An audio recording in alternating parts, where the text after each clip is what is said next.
bird on a tree. I'm just sitting here. I got time. It's clear to see from up here. The world seems small. We can sit together. It's so beautiful, you and me. We're meant to be in the great outdoors, forever free.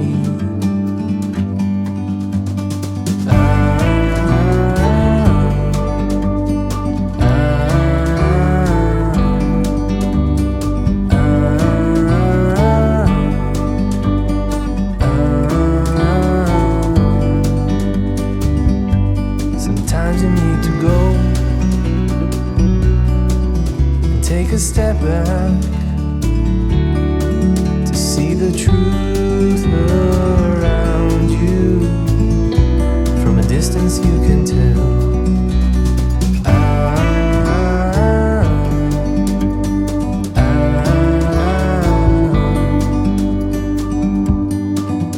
You and me, we're meant to be. Hi, and welcome to episode 3 of season 2 of A Priest Crafts. My name is Rebecca, and you can find me as Rebby J on Ravelry, and my website is osbornefiber.com, where you'll find my blog and the show notes from this episode. So this season 2 has been about my weaving journey, and I should start by catching you up. I have not been doing these videos for a few months, but I have been weaving. What I've been doing is weaving through Liz Gibson's yarn worker class for her 201 colorwork class. I wove 14 towels between October and November, and I didn't want to video that because Liz's classes are video based, and I felt like if I recorded that I would be kind of giving away some of her content. So what I did was I blogged about it, and you can find all those blogs reviewing the process and going over what the class was like. It was a really great experience. But just to catch you up on some of the things I've learned, I'll kind of take you through what I made very quickly. The first 2 sets of towels were just plain vertical stripes in the warp, done with a thinner weft so that you could really see the warp. And that was 3 pairs of towels, one with just white and one pair with just white. Actually 2 pairs with just white. No, 2 pairs plus 1 towel with just white weft, and then 3 of the towels I did with some hand dyed. I naturally dyed some weft just to see how it changed the color, which was what was recommended in the class. So that was first, and then we dove into plaid, which was huge for first time adding color in the weft, is to dive straight into plaid. But it was gorgeous and really fun. Yeah, so I did 1 plaid towel, and then the second one I just did 2 colors because I couldn't face doing the second one the same. And then we dove further into color and weave. We did log cabin 2 different ways, and then a gamp of a whole bunch of different color and weave patterns, and that was so much fun. Oh my goodness. So I learned a ton. I learned it was my first time ever weaving with cotton, and I don't knit with cotton very much, so I was a little nervous, and it is different. You know, it's so much less flexible. You have to your beat is totally different. The angle of the warp when you're angling your warp is different because you have to weave more because it doesn't have that elasticity to it. So it was a bit of a learning curve, but by the end I was really happy with how they were turning out. So that was that's the next thing I learned. I've gone from just learning to weave from nothing to stripes in the warp a couple different ways to adding color in the weft.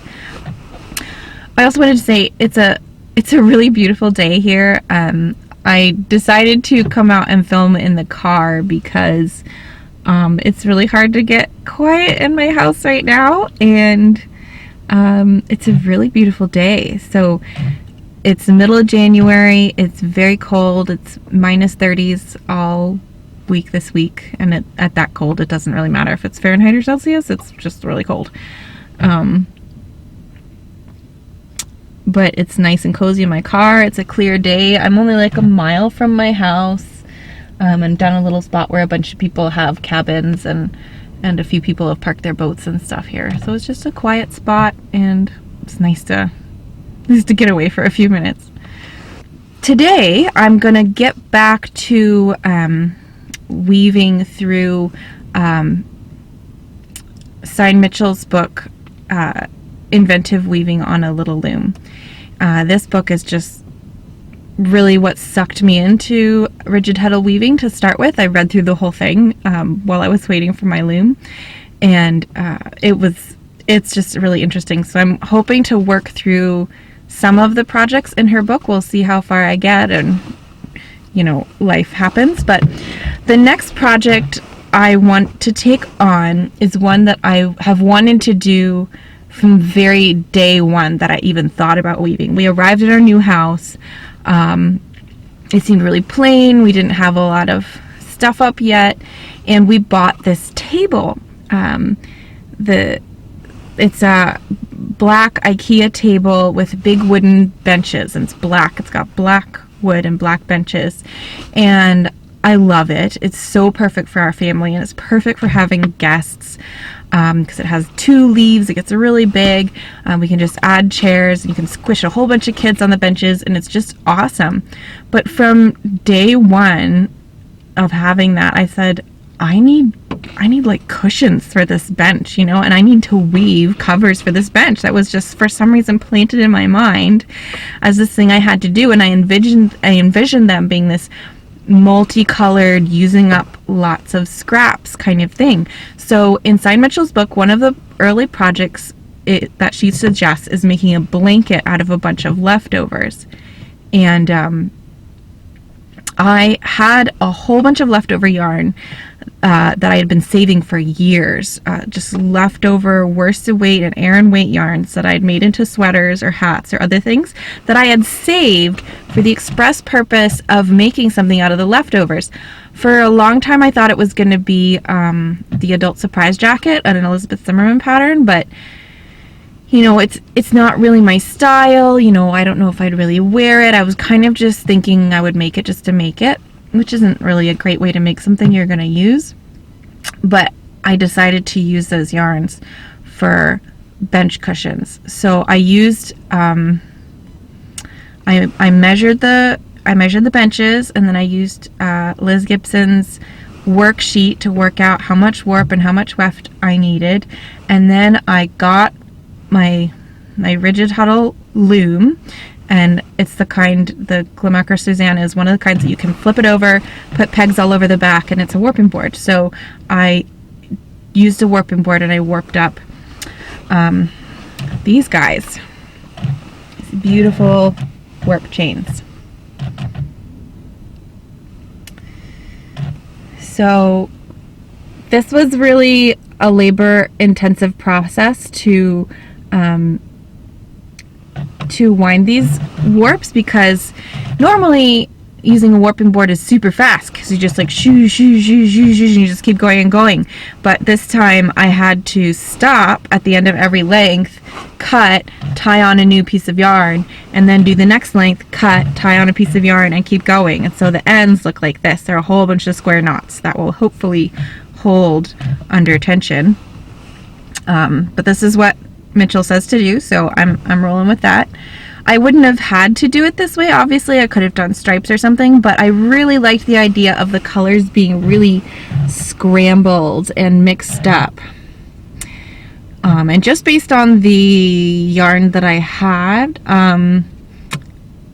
the smaller quantities mostly seem to be darker, so I put all the dark colors into the warp with a few hits of lighter colors. and then the weft is going to be mostly light. I wanted to save the light colors for the weft. I wanted to save the larger quantities for the weft so that I don't have to change colors as often. It's going to be 4 or 5, or it's going to be 5 or so colors, and I'll just change every pick. I'll do a different color, and hopefully that won't be too much of a headache. There won't be too many. Hopefully that'll work, and the salvages will be okay with that. We'll see how it goes. Yeah, so that's what's next. I have a couple other things, other small projects I want to do before I get this on. So I'm not sure how quickly I'll get this on the on the loom, but I will get it on soon, and hopefully you get to see the process. Because I just love using a warping board. It feels so cool to go like shoo shoo shoo shoo over the pins, and especially that cross. There's that moment where you go badoo badoo, around it. It feels so. I just love it from a sensory perspective. I just really enjoy it. So, and with a really long warp like this is over 5 yards, which we'll see how that goes on my loom. I definitely wanted to use the warping board. So that's it for now, and yeah, I'll catch you on the other side.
Take a moment real quick to talk about what I'm doing with these 5 shuttles, because it's not just the typical one shuttle following another that I had learned about. I'm not sure how other people manage these, but I knew that if I just did all of the shuttles in one direction and then all of them in the other, they would end up with these big lumps carried up the sides, and I wanted to see if I could get something else out of the salvages. So what I did is I shot, when I was first starting, I shot in each shuttle alternating which direction, just as if it was one shuttle. And then as I was going, I found a way to have them overlap each other. So it made a really nice chained sort of look up the sides.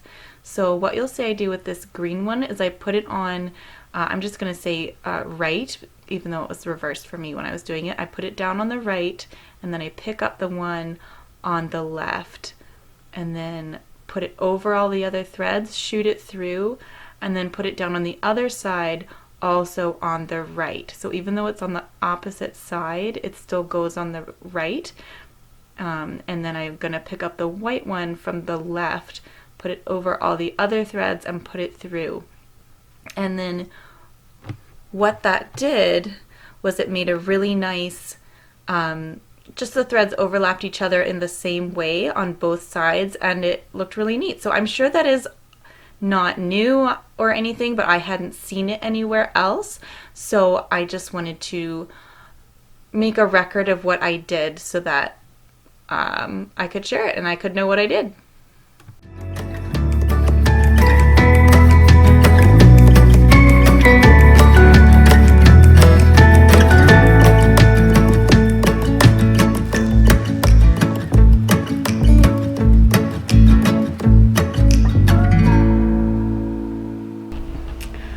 Hi everyone, it is now late February, February 24th to be exact, and I finally got this off the loom. It's so huge. Just keeps going and going. Yeah, this is easily 5 meters of fabric, so it's lots, it's plenty, and I'm super excited.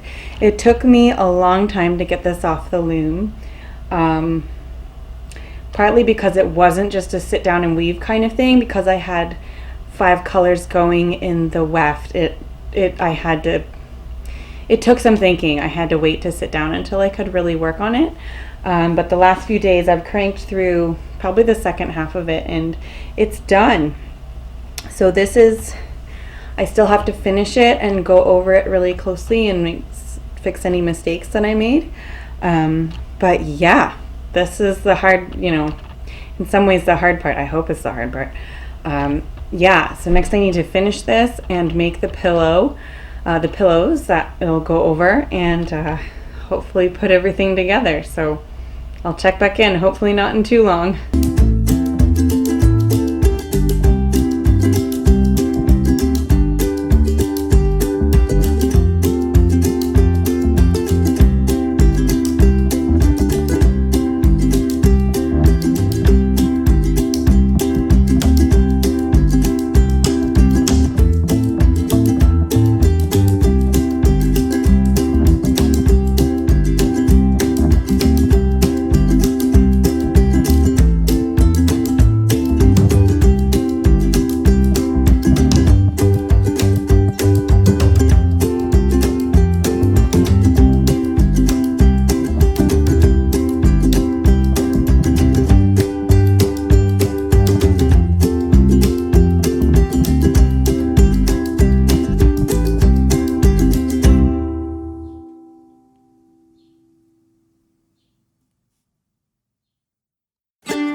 So welcome back to my living room. It is now March 8th, and I have a finished pillow to show you. Super exciting. Yeah, so let me tell you a little bit about how I finished this off, because I've only finished the one. The other is still in progress. This is the pillow form that I made. I found one of our sheets was missing its fitted sheet companion, so I said that's the perfect candidate for being butchered. And one time my friend and I were at the dump, which is one of the things you do here, is you go to Canadian Tire and you look for cool stuff, and we found an entire trash bag stuffed full of fiberfill, of just polyester fiberfill, and I kept it around, made sure it didn't have any funny smells. It was very well sealed in there, and it ended up being exactly the amount I needed to stuff these pillows. So that's a whole bunch of polyester that's now not at the dump, and yeah, it's in my pillows. So I made these to measure for my bench. They're so huge. I don't think I can even, there you go, you can sort of see it. Yeah, so I just made that pretty straightforward. And then I took my rectangle of woven fabric, cut it off, and hemmed it. And then this is an old tablecloth that, this is a plastic tablecloth. They sell them here. I thought that would be good to protect my table, but they really don't last very long. And they're made of plastic, and as soon as I bought it, I realized I just bought a huge piece of plastic. And it didn't last very well. It got some holes in it. So instead of just throwing it out and getting another one, I was able to rescue 2 big rectangles for this project, because it's not as it's not non-stick by any means, but it's not as slippery as wool or lots of other things. So I had to hand sew. I got my machine to make the pillow forms okay, but my machine could not handle sewing through this stuff. So I did that by hand, managed to wrestle the pillow form inside it and sew it shut. And then I used some dental floss and buttons that I found a big bag of buttons just lying around at the church. I guess they were for craft projects or something, but clearly no one had touched them in 10 years. So I used some buttons to kind of quilt it so it's more pad shaped. And the dental floss was just the strongest thing I had on hand. I would normally use the imitation sinew or just wax nylon thread that I have, but I couldn't find it today. So as soon as I find it, I'm gonna replace the dental floss, because it's clearly not as strong. So these strings are just bias tape that I had left over from something else. I just tied knots on the end, and I positioned the first 2 back buttons in such a way that these ties can go around the 2 supports sort of in the middle of the bench, because it's just 4 legs, but it's so long. I felt like it needed more ties than just at the 4 corners. So yeah, we've tested it out. It feels really good. It's firm enough that it feels like you're not just going right through it and sitting on the bench, which is what I wanted. I wanted it to actually be comfortable. So it's perfect. And it's made entirely out of leftover or recycled or upcycled or found materials, which is really cool, really exciting. Kind of goes with what I was setting out to do. My original goal was to use up these yarns, which are all leftovers from different sweaters and projects I've done over the years. And yeah, it's done. It's March. I think it's interesting. This project is, out of all the projects that I've woven so far, I would say this is the one that is most of all, like, I learned to weave in order to make this project. I looked at my house and said, I need something like this for my house. So it feels really good to actually have gone from having that vision for something useful for my home through to a finished object that actually works. For me, this is pretty epic, and it's taken. I wound the warp chains for this before Christmas, so in December. So it's been at least 4 months to make this, and it's not like I've let it languish for long periods of time. I haven't worked on it totally continuously, but it's just a reiteration of what we say, is that slow cloth is slow, and to really do something from start to finish well, it just takes a long time, and it's the most obvious thing in the world. But I guess for me, I think that I had to find the project that was worth it, the project that I was gonna be motivated to stick with through the many different stages of the process. Even though I don't really like sewing and I'm not very good at it, and I really wanted to have some bench covers that fit the space that we share with our friends, and where we gather around so many times during the day to make that a cozier space. So thank you so much for joining me. If you have any questions or comments, or why did you do it that way, you should have done this, please don't hesitate to comment below. So yeah, for me and the whole family, I hope you have a really blessed spring, that wherever you are, that it's beautiful. It certainly isn't warm where we are yet, but the days are longer and brighter, and we're starting to look forward to getting outside and getting out on the land. So I hope you have a wonderful day and happy making. Bye-bye.